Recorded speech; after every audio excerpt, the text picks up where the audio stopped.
Right, let's move into the stories of the day, and we'll take a look at what's going to be dominating news headlines.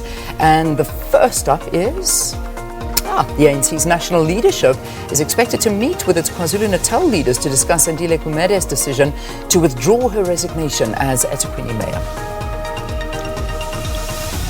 So we'll monitor the strike action called by the National Truck Drivers Foundation, and they've planned a countrywide shutdown of major routes, this in protest against the alleged excessive employment of foreign nationals.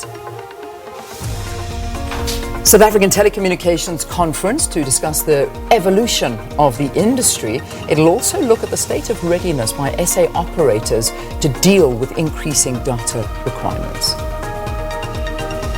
And a 42-year-old man is due to appear in the Wynberg Magistrates Court in Cape Town today. He was arrested in Claremont on Friday in connection with the disappearance of a 19-year-old University of Cape Town student, Uyenene Mkhwetjana, who's been missing for more than a week now. And we spoke about that sometime last week. And just on that, you remember I told you my daughter was quite concerned about that as a student at UCT, and she says to me, she's going back this week, I should either get her pepper spray or a taser. Oh man. Yes. That is, yeah. Well, it doesn't surprise me, and you know what? You should do it. I'm worried about it though. Yeah, it is a big worry. It really is a big worry. I mean, this is something, I saw this insert about this young lady, and just talking to the fact that she was a very responsible young girl. There's no way she would just disappear off the radar or go missing for so long. So there's definitely something at play here, and it just, I often think about it, if this was my daughter, as is the case with you closer to it, it would just kill me. So no, it's I'm scared beyond any words I can say right now, because and we had this conversation. I say to her, well, what if are tasers even legal in South Africa? But besides that, so if you were to tase somebody or you pepper sprayed them and they come to, my daughter, she's a little thing, she's like a little leaf, and what happens then? I'm really worried about it. No, it is a real worry, and I think anybody who's a parent, no matter where you are, go through these things all the time, and these are the thoughts that go through your mind when you see these rising crime levels and these horrific incidences against women and children and going out. It's just not safe. It really isn't.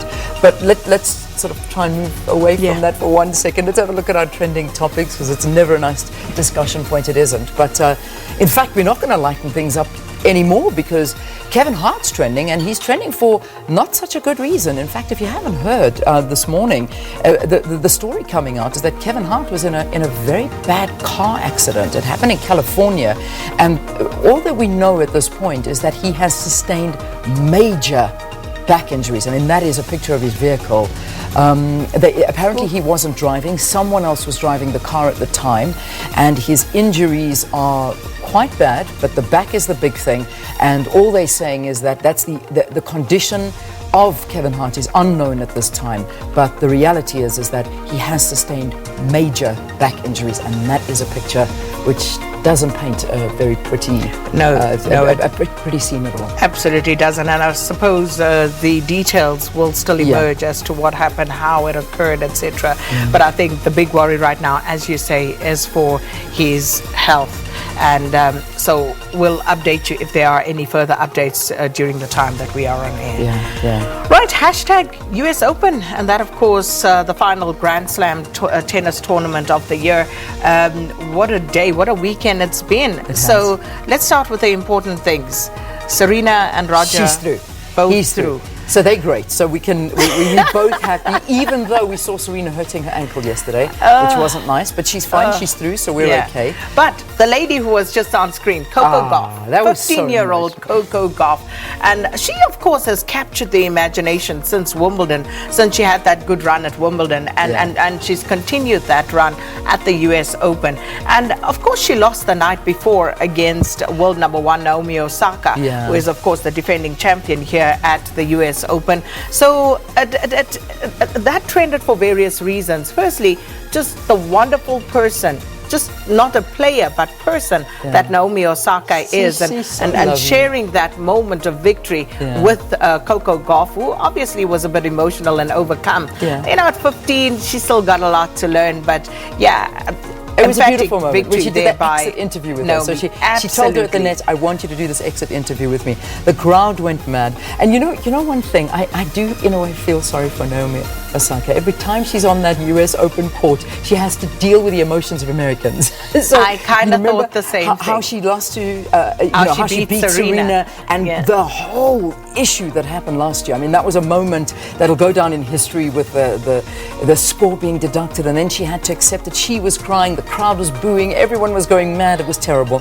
And at this time, when she just stood there and she said, you know, you as a crowd, you came out, you were going wild, you were supporting. I know it wasn't for me, and I know it was for Naomi, but I mean, for Coco. But here she is, and well done to her. And she was, you know, it was so beautiful. So I must say, I do feel for her at the US Open. She always seems to be the one having to console the Americans for beating them. Absolutely. But you know what? It's been a while since there's been a prodigy, as it were. And I think Coco Gauff now has taken on that particular mantle. She's 15. Awesome. Let's remember she's 15. She's amazing. So she lost in the singles draw, but then along with her doubles partner, Katie McNally. And Katie is 17 years old, by the way. So you have these two teams, 15 and 17, and they beat the number 9 seeds in the doubles draw last night. I actually watched that before I slept. So, you know, absolutely fantastic. And they have captured the imagination. So the last one that we need to talk to, and I know that Valen will give us more, but Novak Djokovic, and I think that this is also a very big reason that the US Open is trending. Djokovic called it quits during a match.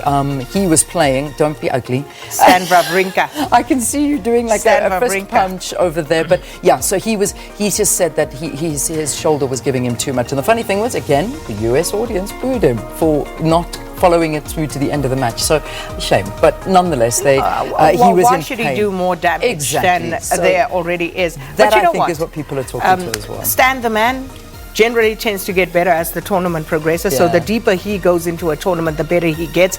But Roger is in that half of the draw. So I'm sorry, Novak.